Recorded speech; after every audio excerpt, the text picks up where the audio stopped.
It became clear to me after our second introduction that Robert Mallory was like a virus, a new kind of insidious, invading agent who was here to destroy the very cellular structure of my friends, my school, and me. He was up to something, and it was up to me to find out exactly what it was. Herein, I believe, lies the secret of exactly how seriously you're meant to take FX's The Shards.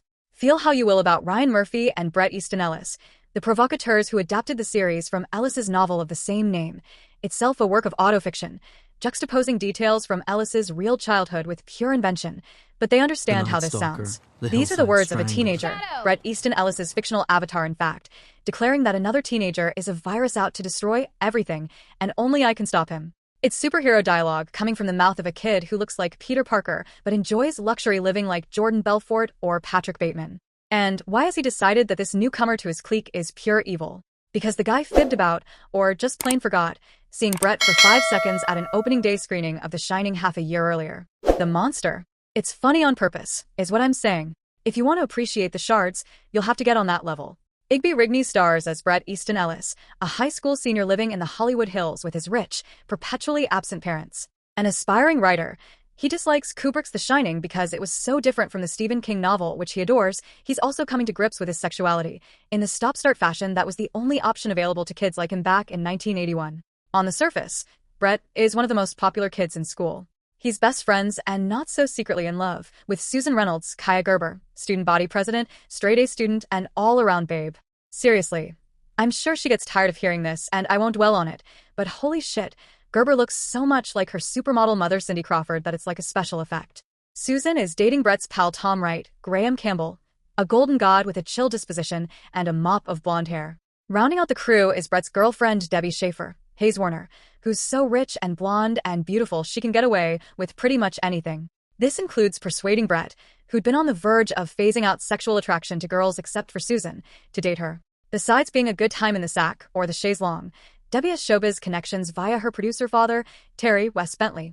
So, what if he's obviously gay, basically estranged from his alcoholic wife Liz, Evan Rachel Wood, and in league with his peculiar major domo Stephen Reinhardt, Jordan Roth, who looks like the Black Lodge doppelganger of David Sylvian from the new wave band Japan. He might be the man who can turn the book Bret's been writing into a movie. At a drug-fueled back-to-school pool party at Debbie's, Terry and Bret agree to do lunch. But something is bothering Bret, and it's not just breaking up with his secret boyfriend, Matt Kellner, Owen Painter. It's Robert Mallory, Homer Gear, the new kid in school. Bret recognizes the personable newcomer's striking face he saw and instantly became obsessed with, the guy at The Shining months earlier. When he becomes convinced Robert is lying about not having been there or seen the movie at all, he immediately theorizes that Robert is a chaos agent who will burn civilization, or at least the hills, to the ground. It's a good bit. What follows is even funnier. He engages in a high-speed car chase to follow Robert, who gets the drop on him with some clever driving and winds up chasing Bret instead. The two then meet cute at the Galleria Mall, where they talk cordially, as if they weren't just in a life-and-death automobile situation. Robert says he doesn't like being followed, he still hasn't seen The Shining, and adds, "When you talk to me, you're really talking to yourself, dude." The reason the older Bret is choosing to recount this story, though, isn't because Robert lied about seeing a horror movie. It's because a real-life horror has been unfolding at the same time. A serial killer called the Trawler has been stalking the city. First he breaks into his victims' homes, rearranging their stuff and stealing their pets. Then he makes prank phone calls, with only static and heavy breathing on the line. Then he assaults and abducts them. Then he stages their bodies in elaborate, Hannibal/True Detective tableaus, their cavities stuffed with pet parts. This same figure is likely responsible for defacing the protagonist's unnamed school's mascot statue, with animal remains the same day Robert arrived. Wait a minute, you don't suspect? Well, of course you do. You're supposed to. Bret, who sounds like both the real Bret and Christian Bale's Patrick Bateman, all but tells you to. The episode ends with Bret receiving a distressing call, consisting of staticky cries of agony in a voice that sounds a lot like Matt's. Bret had seen Robert arguing with Matt in the park, and had an awkward conversation laden with innuendo about the kid in the mall. This is a whodunit, sure, but it's more a did this one specific guy do it? That question, I suspect, will be more complicated than, like, finding Robert's fingerprints at the scene of the crime. The entire project blends fact, fiction, and film, such that it's impossible to tell where each one begins and the others end.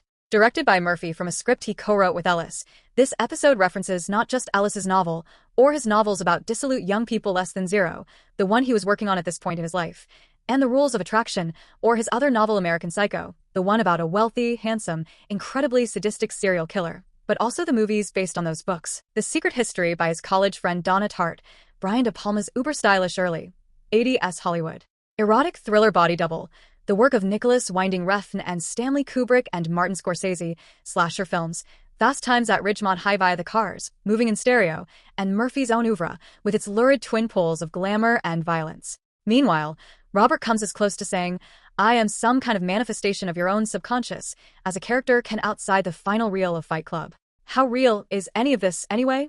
At the very least, how seriously are we supposed to take any of it? With episode 2 debuting simultaneously, we won't have to wait long to find out more, but I think the fact that the first scene involves Bret Easton Ellis going to the movies, entering a fantasy story about a murderer, speaks volumes. So does a line early on when narrator Bret complains that kids today have it fucking easy because back in his day, we had it tougher. We had to deal with serial killers, as if Night Stalkers and hillside stranglers were as common as school shootings or unaffordable rents. Ellis, Murphy, someone involved here knows how this sounds, and is counting on the audience to know it too.